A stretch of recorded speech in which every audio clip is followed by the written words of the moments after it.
Hello, जय हिंद, नमस्कार दोस्तों। आप सभी का स्वागत है आपके अपने YouTube channel online GK free classes में। आज के इस क्लास में हम रेलवे ग्रुप डी परीक्षा 2025 के लिए 13वां मॉडल पेपर लेकर आए हैं। और मेरे भाई इस 13वें मॉडल पेपर के अंदर हमने उन्हीं क्वेश्चनों को कवर किया है जो क्वेश्चन आपके रेलवे ग्रुप डी एग्जाम 2025 के लिए इम्पोर्टेंट रहेंगे। इसलिए आप सभी अभ्यर्थियों को इस 13वें मॉडल पेपर को कंप्लीट देखना है और इस मॉडल पेपर के एंड में आपको बताना है कि आपके टोटल कितने क्वेश्चन सही होते हैं। और यदि आप हमारे इस यूट्यूब चैनल से पहली बार जुड़े हैं तो इस यूट्यूब चैनल को कर लीजिए सब्सक्राइब और बेल आइकन को प्रेस करना ताकि ऐसी शानदार क्लास का नोटिफिकेशन आपको सबसे पहले देखने को मिले। तो चलिए शुरू करते हैं आज के इस 13वें मॉडल पेपर को बिना देरी के। पहला प्रश्न है आप सभी के सामने। यदि गुणा का अर्थ भाग है, भाग का अर्थ जोड़ है, माइनस का अर्थ गुणा है और प्लस का अर्थ माइनस है तो नीचे दिए गए समीकरण का मान ज्ञात करें।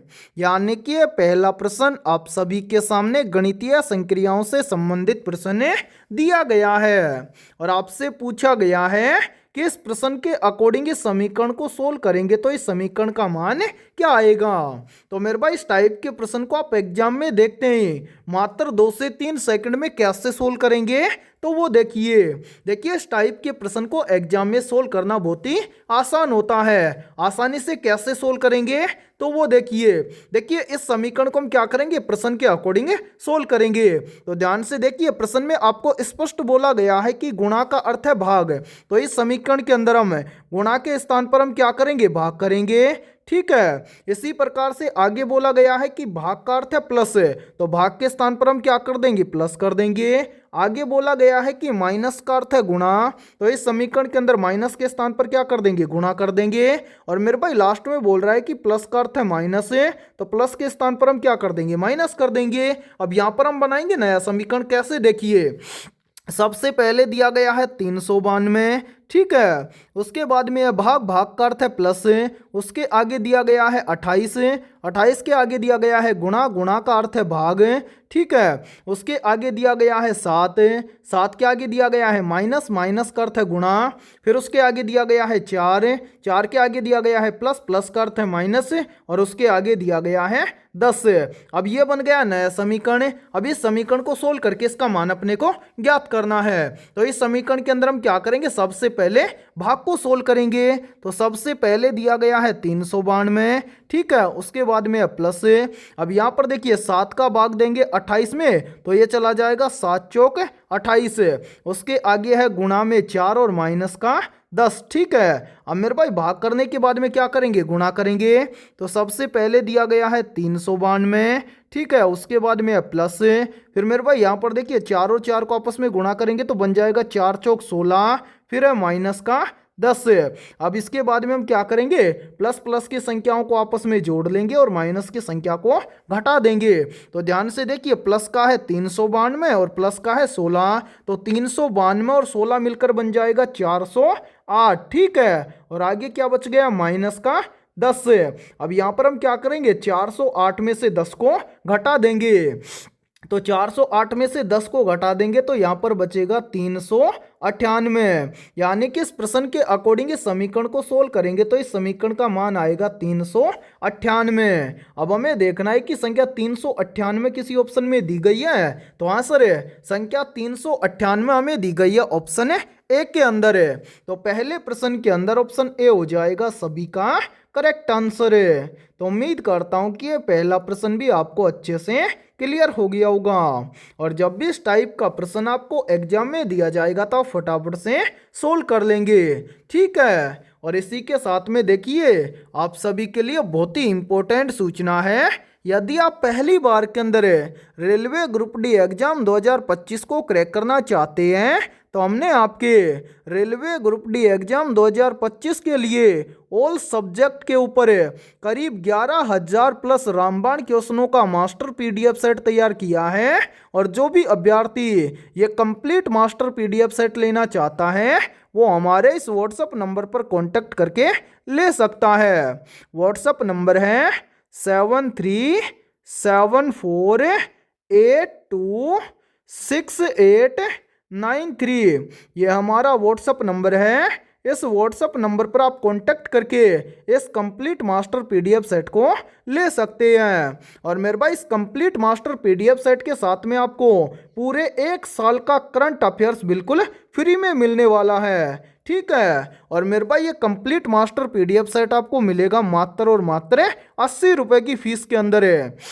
यानी कि 11,000 प्लस क्वेश्चनों का पीडीएफ सेट आपको मिलेगा 80 रुपए की फीस के अंदर है। और इस कंप्लीट मास्टर पीडीएफ सेट के साथ में आपको पूरे 1 साल का करंट अफेयर्स बिल्कुल फ्री में मिलने वाला है। ठीक है। और मेरे भाई यदि आपके एग्जाम के 1 से 2 दिन भी शेष बचे हुए हैं तो बचे हुए समय के बीच में एक बार आप इस कंप्लीट मास्टर पीडीएफ सेट को सरसरी निगाहों से जरूर देख लेना, क्योंकि आपको एग्जाम के अंदर ज़्यादातर क्वेश्चन इसी मास्टर पीडीएफ सेट से देखने को मिलेंगे। और अभी तक जिन भी अभ्यर्थियों का एडमिट कार्ड नहीं आया है और वो अपना एडमिट कार्ड डाउनलोड करवाना चाहते हैं तो वो सभी अभ्यर्थी भी हमारे इस व्हाट्सएप नंबर पर कॉन्टेक्ट करके अपना एडमिट कार्ड निकलवा सकते हैं। ठीक है। तो चलिए फिर अगला प्रश्न देखते हैं। दूसरा प्रश्न है आप सभी के सामने, नीचे दी गई आकृति में कुल कितने त्रिभुज हैं ज्ञात करें।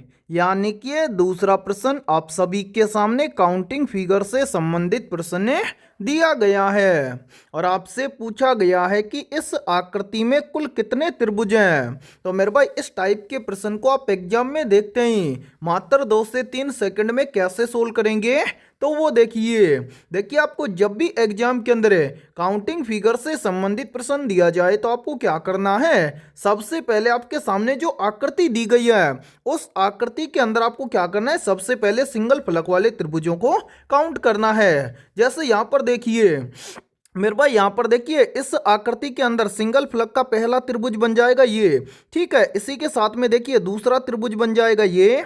और मेरे भाई इसके जस्ट नीचे देखिए सिंगल फलक वाला तीसरा त्रिभुज बन जाएगा ये। यानी कि हमारे सामने जो आकृति दी गई है इस आकृति के अंदर सिंगल फलक वाले कितने त्रिभुज हैं, 3 त्रिभुज हैं। अब इसी प्रकार से हम क्या करेंगे, डबल फलक वाले त्रिभुजों को काउंट करेंगे। तो ध्यान से देखिए त्रिभुज नंबर 1 और त्रिभुज नंबर 2 इन दोनों को यहां से यहां तक मिलाएंगे तो एक त्रिभुज ये बन जाएगा। यानी कि सिंगल फलक वाला कितना त्रिभुज है, एक त्रिभुज है। क्या इन सभी के अलावा इस आकृति में कोई अन्य त्रिभुज है, तो नहीं सर, इन सभी के अलावा इस आकृति में कोई अन्य त्रिभुज नहीं है।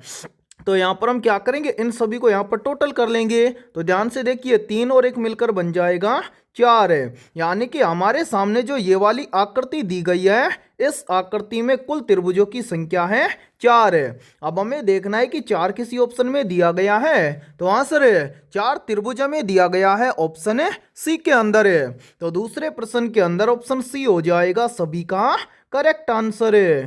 तो उम्मीद करता हूं कि जब भी आपको एग्जाम के अंदर काउंटिंग फिगर से संबंधित प्रश्न दिया जाएगा तो आप फटाफट से सोल्व कर लेंगे। ठीक है। तो चलिए फिर अगला प्रश्न देखते हैं। तीसरा प्रश्न है आप सभी के सामने, नीचे दी गई श्रृंखला श्रेणी में प्रश्नवाचक चिन्ह के स्थान पर कौन सी संख्या आएगी। यानी कि ये तीसरा प्रश्न आप सभी के सामने सीरीज से संबंधित प्रश्न दिया गया है और आपसे पूछा गया है कि इस सीरीज में इस प्रश्नवाचक चिन्ह के स्थान पर कौन सी संख्या आएगी। तो मेरे भाई इस टाइप के प्रश्न को आप एग्जाम में देखते ही फटाफट से कैसे सोल्व करेंगे तो वो देखिए सीरीज से संबंधित प्रश्न को एग्जाम में सोल्व करना बहुत ही आसान होता है। अब आसानी से कैसे सोल्व करेंगे तो वो देखिए, सबसे पहले आपको क्या करना है, जब भी सीरीज से संबंधित प्रश्न दिया जाए तो आपको सबसे पहले ये देखना है कि सीरीज में आपको क्या क्या दिया गया है। तो यहाँ पर ध्यान से देखिए सीरीज में हमें सबसे पहले दिया गया है 36, 36 के बाद में दिया गया है 34, 34 के बाद में दिया गया है 30, 30 के बाद में दिया गया है 28 28 के बाद में दिया गया है 24, और 24 के बाद में आपसे पूछा गया है कि इस प्रश्नवाचक चिन्ह के स्थान पर कौन सी संख्या आएगी। तो मेरे भाई ध्यान से देखिए सीरीज को किस प्रकार से सोल्व किया गया है। सबसे पहले यहां पर देखिए, सबसे पहले दिया गया है 36 से, 36 से कितना बन रहा है 34, 36 से 34 कैसे बनेगा। तो ध्यान से देखिए, यदि हम 36 में से क्या कर दें -2 कर दें तो बन जाएगा 34। फिर देखिए 34 से कितना बन रहा है 30, तो 34 से 30 कैसे बनेगा। तो यहां पर देखिए यदि हम 34 में से क्या कर दें -4 कर दें तो यहां पर बन जाएगा 30। फिर देखिए 30 से कितना बन रहा है 28, 30 से 28 कैसे बनेगा। तो यहाँ पर देखिए यदि हम 30 में से क्या कर दें -2 कर दें तो यहाँ पर बन जाएगा 28। फिर देखिए 28 से कितना बन रहा है 24, 28 से 24 कैसे बनेगा। तो यहाँ पर देखिए यदि हम 28 में से क्या कर दें -4 कर दें तो यहाँ पर बन जाएगा 24। अब इसी प्रकार से आपसे पूछा गया है कि 24 से इस प्रश्नवाचक चिन्ह के स्थान पर कौन सी संख्या आएगी। तो मेरे भाई ध्यान से देखिए, प्रश्न चिन्ह की वैल्यू ज्ञात करने से पहले नीचे जितनी भी संख्याएं आई हैं इन सभी संख्याओं को ध्यान से देखिए और पता लगाइए यहाँ पर क्या हुआ है। तो ध्यान से देखिए, सबसे पहले क्या हुआ -2, उसके बाद में क्या हुआ -4, फिर उसके बाद में क्या हुआ -2, उसके बाद में क्या हुआ -4, यानी कि यहाँ पर एक सीरीज चल रहा है -2 -4 -2 -4। अब यहाँ पर क्या हो जाएगा -4 के बाद में हो जाएगा -2, यानी कि इस प्रश्न चिन्ह की वैल्यू हमें ज्ञात हो जाएगी। कैसे, यदि हम 24 में से क्या कर दें -2 कर दें तो प्रश्न चिन्ह की वैल्यू हमें ज्ञात हो जाएगी। तो ध्यान से देखिए 24 में से 2 चला जाएगा, कितना बचेगा 22, यानी कि इस प्रश्नवाचक चिन्ह के स्थान पर संख्या भरी जाएगी 22। अब हमें देखना है कि संख्या 22 किसी ऑप्शन में दी गई है। तो आंसर है संख्या 22 हमें दी गई है ऑप्शन है सी के अंदर है। तो तीसरे प्रश्न के अंदर ऑप्शन सी हो जाएगा सभी का करेक्ट आंसर है। तो उम्मीद करता हूं कि जब भी आपको एग्जाम के अंदर सीरीज से संबंधित प्रश्न दिया जाएगा तो आप फटाफट से सोल्व कर लेंगे। ठीक है, तो चलिए फिर अगला प्रश्न देखते हैं। चौथा प्रश्न है आप सभी के सामने, नीचे दिए गए विकल्पों में से उस विकल्प का चयन करें जो प्रश्नवाचक चिन्ह के स्थान पर आएगा। यानी कि चौथा प्रश्न आप सभी के सामने एनालॉजी से संबंधित प्रश्न दिया गया है और आपसे पूछा गया है कि जिस प्रकार से बी यू टी का संबंध है टी यू बी के साथ में, उसी प्रकार से एन ई टी का संबंध किन लेटर के साथ में होगा, या फिर इस प्रश्नवाचक चिन्ह के स्थान पर कौन से लेटर भरे जाएंगे। तो इस टाइप के प्रश्न को आप एग्जाम में देखते ही फटाफट से कैसे सोल्व करेंगे तो वो देखिए सबसे पहले आपको क्या करना है, आपको यहाँ पर पता करना है कि बी यू टी से यहाँ पर टी यू बी कैसे लिखा गया है। तो ध्यान से देखिए, बी यू टी से यहाँ पर टी यू बी कैसे लिखा गया है। तो यहाँ पर क्या किया गया है, ध्यान से देखिए मेरे भाई, यहां पर जो पहला लेटर है इसको लिखा गया है सबसे लास्ट में, यानी कि 3 नंबर पर। ठीक है, उसके बाद में जो बीच में लेटर है यू, इसको लिखा गया है ऐसे की ऐसे बीच में। ठीक है, और मेरे भाई ध्यान से देखिए जो 3 नंबर पर टी लेटर है इसको लिखा गया है फर्स्ट के अंदर। ठीक है, यानी कि पहले लेटर को लिखा गया है 3rd नंबर पर है, और बीच वाला है इसको लिखा गया है ऐसे की ऐसे, और जो 3rd नंबर पर है इसको लिखा गया है फर्स्ट के अंदर है। तो मेरे भाई यहाँ पर ध्यान से देखिए, यहाँ पर जो ये पहला लेटर है एन, इसको तो हम लिखेंगे 3 नंबर पर। ठीक है, तो यहाँ पर हम लिख देते हैं एन। ठीक है, उसके बाद में क्या है ई को लिखेंगे हम मेरे भाई बीच में, तो यहाँ पर मैं लिख देता हूँ ई। ठीक है, उसके बाद में क्या है टी 3 नंबर पर है तो इसको लिखेंगे हम फर्स्ट के अंदर। ठीक है, तो यहाँ पर मैं लिख देता हूँ टी, यानी कि इस प्रश्नवाचक चिन्ह के स्थान पर लेटर भरा जाएगा टी ई एन। अब हमें देखना है कि टी ई एन ये सभी अल्फाबेट लेटर में किसी ऑप्शन में दिए गए हैं। तो आंसर टी ई एन ये सभी अल्फाबेट लेटर में दिए गए हैं ऑप्शन सी के अंदर है। तो चौथे प्रश्न के अंदर ऑप्शन सी हो जाएगा सभी का करेक्ट आंसर है। तो उम्मीद करता हूं कि ये चौथा प्रश्न भी आपको अच्छे से क्लियर हो गया होगा, और जब भी इस टाइप का प्रश्न आपको एग्जाम में दिया जाएगा तो आप फटाफट से सोल्व कर लेंगे। ठीक है, तो चलिए फिर अगला प्रश्न देखते हैं।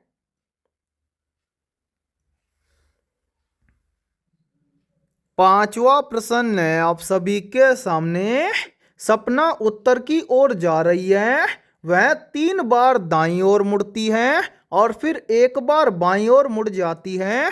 अब वह किस दिशा की ओर जा रही है। यानी कि ये पांचवा प्रश्न आप सभी के सामने दिशा परीक्षण से संबंधित प्रश्न दिया गया है। तो मेरे भाई इस टाइप के प्रश्न को आप एग्जाम में देखते हैं, फटाफट से कैसे सोल्व करेंगे तो वो देखिए इस टाइप के प्रश्न को आप एग्जाम के अंदर देखते हैं, फटाफट से आसानी से सोल्व कर सकते हैं। कैसे?